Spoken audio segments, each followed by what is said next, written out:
There are certain skills that average footballers ignore that the better players do not ignore and work on often, which allows them to stand out from the pack, allows them to be within like that 1, 2, 3% of all players. And so in this video, we're going to be going over what these skills are that the average player ignores or doesn't really work on, that if you are to work on, it would actually elevate you into that better category of players, kind of like that 1, 2, 3% of them. So let's jump into what that is or what these skills are coming up next. Now, before I jump into it, my name is Dave and this is Simplysoccer, where I'm creating videos every single week to help you improve your game and stand out on the pitch. Now, one thing that's really going to help you with that is to get my free ebook, which you can get right there for free. Actually, you have to go into the description down below. It's the first link and you can download it. Again, absolutely free. Some great stuff in there that's going to help you as a player. Now, without further ado, let's get into what these skills are. And I'm also going to give you how you can start working on some of these so that you're not in that average category, or at least if you are, you won't be there long. So number 5 is speed of play. And I've talked about this a lot on this channel, but if you don't know what speed of play is, or you're not really good at it, it's really going to affect your game. And an average player sucks at speed of play. And this is ultimately knowing when to speed the play up, how to play 1 and 2 touch football quickly, when to slow it down, etc., etc. And really the way to work on this is to practice your fundamentals and try to be able to do them faster and more in control. If it takes you 3 or 4 touches before you can control the ball and pass it off, for example, that's not really going to help you if you want to become a better player. Number 4 is decision making. And this is one of those things that as you go up levels, as you start becoming a better player, gets better and better and better, or needs to get better if you want to become a much better player. There are even players who are amazingly skilled. For example, they have good technical ability and other things, but they stay in that average category because their decision making is really poor. They pass when they should dribble and dribble when they should pass. And one of the best ways in my eyes to get better at this is to watch a lot of professional matches and to, instead of watch it passively, watch it from the perspective of asking yourself why they're doing these things. Why did, you're watching a Man City game, Kevin De Bruyne choose that pass over this pass?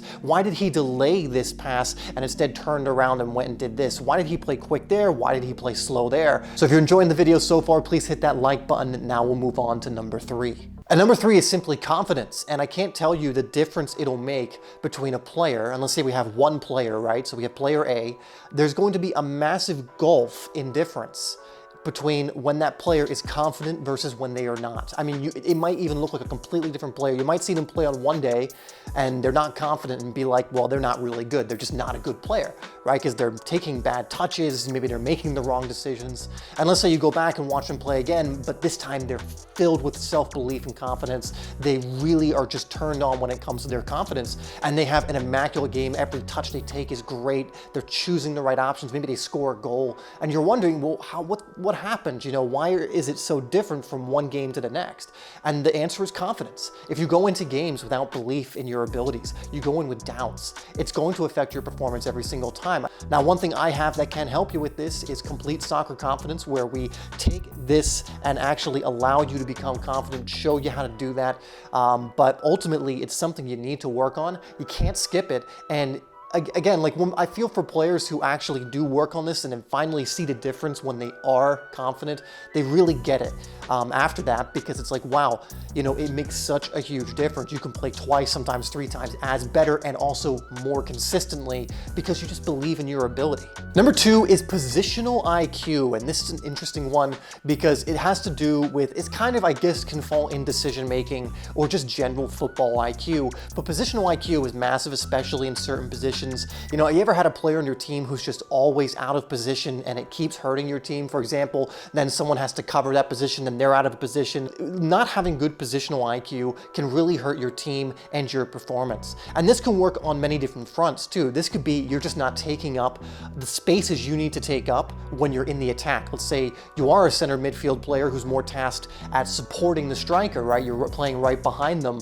If you're not finding those pockets of space, if you're not making runs or, using a diversion run so your striker can actually get on the ball, etc., etc., that's also going to influence your team. It's also going to affect the performance of your team. Positional IQ is massive. It's the tactical side of the game, but you need to know where is the best place for you to be in each situation when you're on the pitch based on whatever tactics your team is playing. And number one is taking calculated risks, and essentially average players don't do this. A lot of average players play within themselves. They don't take risks, or I've seen actually the opposite happen as well. I've seen plenty take too many risks. Now, to be fair, if you are an average player with average fundamentals and all these different things, probably good that you don't until you build up, your game and your fundamentals and your skills and everything else. But ultimately, there's also players who again have those skills in the same way I talked about decision making, players who actually have really good skill but make bad decisions. In the same way, there are plenty of players who have those fundamentals, that ability, but never take risks in positions where they can because they're playing within themselves. Confidence plays into this as well. And now I'm not saying take risks all the time. You shouldn't be shooting or trying that, really hard through ball every time, or taking someone one-on-one every single time. That's why I'm saying calculated risks, because there are some situations where the risk reward of beating someone one-on-one means you should do it, or the risk reward of shooting, or the risk reward of playing that through ball. And also when you get to instincts as well, you're going to want to take more risks because it's just what's coming up instinctively. Again, not all the time, but not taking any calculated risks is just going to make you a pretty vanilla player. And unless you are tasked to keep it simple all the time, you're playing center defensive mid and your coach is like, look, don't complicate it. I want you playing 5-10 yard passes, keep the ball, win it back, keep us ticking, get it to these players, and that's it. If it's not like that, you're playing winger, you're playing attacking center mid, you're playing striker, for example, and you're not taking any calculated risks, you're probably not going to have too many good performances. Now, another massive problem for average players is they lack consistency. And so if you want to learn how you can start having more consistency in your matches, in your game, just in football in general, I'd go watch this video next.